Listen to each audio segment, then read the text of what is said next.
O buraco estava inundado e os filhotes que restavam estavam mortos. Ele o cria em casa agora. Outro dia havia encontrado um jovem corvo meio afogado e o trouxe para casa também, e por isso o domesticou. Chama-se Fuligem porque é muito negro, saltita e o acompanha por toda parte. Pouco tempo se passou e Mary já não mais se ressentia com a conversa simples de Marta.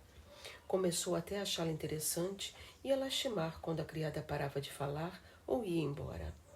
As histórias que foram contadas por sua ama quando vivia na Índia eram muito diferentes daquelas que Marta contava sobre o chalé do pântano, onde viviam 14 pessoas em 4 pequenos cômodos e nunca tinham o suficiente para comer. As crianças pareciam correr por toda parte e se divertir, como se fossem filhotes bem-humorados e desordeiros de cão pastor escocês. Mary se sentia mais atraída pelas histórias sobre Deacon e sua mãe. Quando Marta contava coisas que a mãe dizia ou fazia, elas sempre pareciam confortadoras. Se eu tivesse um corvo ou um filhote de raposa, poderia brincar com eles, disse Mary. Mas não tenho nada. Marta olhou perplexa. Você sabe fazer tricô? Perguntou. Não, respondeu Mary. Sabe costurar? Não. Você sabe ler? Sim. Então por que não lê alguma coisa ou aprende um pouco de ortografia? Você agora já tem idade suficiente para aprender coisas dos livros. Não tenho livros, disse Mary. Aqueles que eu tinha foram deixados na Índia. Isso é uma pena, disse Marta. Se a senhora Medlock lhe deixasse entrar na biblioteca, há milhares de livros lá. Mary não perguntou onde ficava a biblioteca porque foi repentinamente inspirada por uma nova ideia. Decidiu ir e achá-la por si mesma. Nunca era incomodada pela senhora Medlock, que parecia sempre estar na confortável sala de estar da governanta, no andar de baixo. Naquele estranho lugar, as pessoas mal se viam. De fato, não havia ninguém para ver, exceto os criados, e quando seu patrão estava fora, eles viviam uma vida luxuosa escada abaixo, onde havia uma imensa cozinha, onde brilhantes utensílios de bronze e peltre estavam pendurados por todos os lados, e um grande salão de criados, onde se comiam 4 ou 5 refeições fartas todos os dias, e onde faziam muita festa quando a senhora Medlock estava fora do caminho. As refeições de Mary eram servidas regularmente por Marta, mas ninguém se incomodava com ela no final das contas. A senhora Medlock vinha e a olhava a cada 1 ou 2 dias, mas ninguém perguntava o que fazia ou lhe dizia o que fazer. Imaginava que talvez esse fosse o jeito inglês de tratar as crianças. Na Índia sempre recebia ajuda de sua ama, que a seguia por todos os lados e a servia, qualquer que fosse o desejo. Frequentemente se cansava da companhia dela. Agora não era seguida por ninguém e estava aprendendo a se vestir, porque Marta pensava que ela era tola e estúpida quando queria ser servida e vestida. Você não tem juízo? Disse certa vez quando Mary ficou esperando por ela para lhe calçar as luvas. Nossa Susan Ann é 2 vezes mais esperta do que você e só tem 4 anos. Às vezes você parece uma legítima desmiolada. Mary se mostrou rabugenta e carrancuda, permanecendo daquela forma por 1 hora depois do ocorrido, mas o comentário de Marta fez pensar coisas totalmente novas. Naquela manhã ficou na janela por cerca de 10 minutos, depois que Marta varreu a lareira pela última vez e foi para o andar de baixo.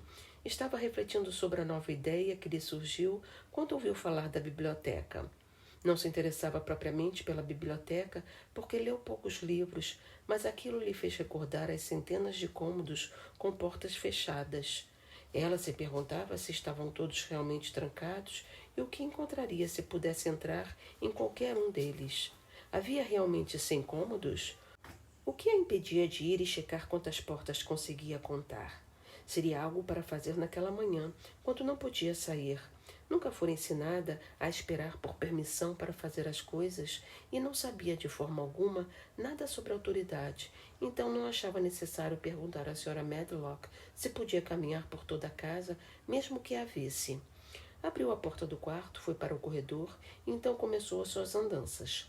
Era um corredor comprido e se ramificava em outros corredores e pequenos deslocamentos rápidos, uns dando lugar a outros, repetidas vezes.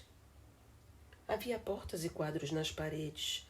Às vezes eram quadros de paisagens escuras e curiosas, mas os mais frequentes eram de homens e mulheres, em estranhos e compridos trajes, feitos de cetim e veludo. Ela se encontrava em uma comprida galeria, cujas paredes estavam cobertas por esses quadros. Nunca pensou que pudesse haver tantos em uma única casa. Caminhava vagarosamente pelo lugar e olhava assustada para os rostos, que também pareciam olhar assustados para ela. Sentia como se estivessem se perguntando o que uma garotinha da Índia estava fazendo em sua casa. Alguns eram quadros de crianças, de garotinhas usando mantos de cetim grossos, que alcançavam seus pés e sobressaíam em todas elas, e meninos com mangas bufantes, golas de renda e cabelos longos ou com grandes rufos em torno dos pescoços.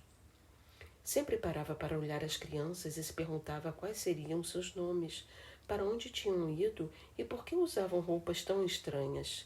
Havia também uma garotinha simples e severa, mais do que ela mesma. Usava um vestido de brocado verde e segurava um papagaio com os dedos. Os olhos tinham uma aparência penetrante e curiosa. "Onde você mora agora?" disse-lhe Mary em voz alta. "Queria que você estivesse aqui." Certamente nenhuma outra garotinha passou uma manhã tão estranha. Parecia como se não houvesse nada em toda a casa, imensa e cheia de cômodos, exceto sua pequena presença, perambulando pelos andares superior e inferior, através de passagens estreitas, outras vezes largas, por onde tinha a impressão de que ninguém, a não ser ela própria, já tinha caminhado. As pessoas deviam ter morado naqueles cômodos, já que construíram tantos deles, mas tudo parecia tão vazio que não podia acreditar que era verdade. Até subir ao segundo andar, ainda não tinha pensado em girar a maçaneta de nenhuma porta. Todas elas estavam fechadas, como a senhora Medlock disse que estariam, mas finalmente pôs a mão na maçaneta de uma delas e girou-a. Sentiu medo por um instante ao perceber que o faria sem dificuldade e que, ao continuar, a porta se abriu vagarosa e pesadamente. Era uma porta maciça e dava para um quarto enorme. Havia bordados pendurados na parede e móveis embutidos, tais como os que costumava ver na Índia, e estavam por todo o quarto. De uma janela larga com vidraça fixada por material de chumbo, via-se o pântano e sobre o console da lareira havia outro retrato da garotinha simples e severa que parecia olhar para ela com mais curiosidade do que nunca. "É provável que ela tenha dormido aqui pelo menos uma vez", disse Mary. "Ela me olha tão fixo que me faz sentir estranha." Depois disso, abriu cada vez mais portas. Viu tantos quartos que ficou muito cansada e começou a pensar que devia haver uma centena deles, embora não os tenha contado. Em todos eles era possível encontrar quadros ou tapetes antigos com cenas estranhas bordadas neles. Havia curiosas peças de mobília e ornamentos em quase todos. Em um quarto que parecia a sala de estar de uma senhora, os objetos pendurados eram todos de veludo bordado e em um armário guardava cerca de uma centena de pequenos elefantes feitos de marfim. Eram de diferentes tamanhos e alguns possuíam seus condutores ou palanquins nas costas. Alguns eram maiores e outros eram tão minúsculos que pareciam apenas filhotes. Mary já tinha visto o marfim esculpido na Índia e sabia tudo sobre elefantes. Abriu a porta do armário, pôs-se de pé sobre o escabelo e brincou com os elefantinhos por muito tempo. Quando se cansou, pôs os elefantinhos em ordem e fechou a porta do armário. Em todas as suas andanças através dos longos corredores e dos quartos vazios, não viu nada vivo, mas naquele quarto viu algo. Logo depois que fechou a porta do armário, ouviu um minúsculo som sussurrante. Isso a fez saltar e olhar ao redor do sofá, ao lado da lareira, de onde o som parecia vir. No canto do sofá havia uma almofada e no veludo que a cobria, um buraco e para fora apontava uma cabecinha com um par de olhos assustados. Mary moveu-se furtiva e suavemente através do quarto para olhar. Os olhos brilhantes pertenciam a um pequeno rato cinza que fez um buraco na almofada, criando um confortável ninho lá. 6 filhotes estavam aninhados dormindo perto da garotinha. Já que não havia mais ninguém vivo na centena de quartos, ao menos encontrara 7 ratos que não pareciam solitários de forma alguma.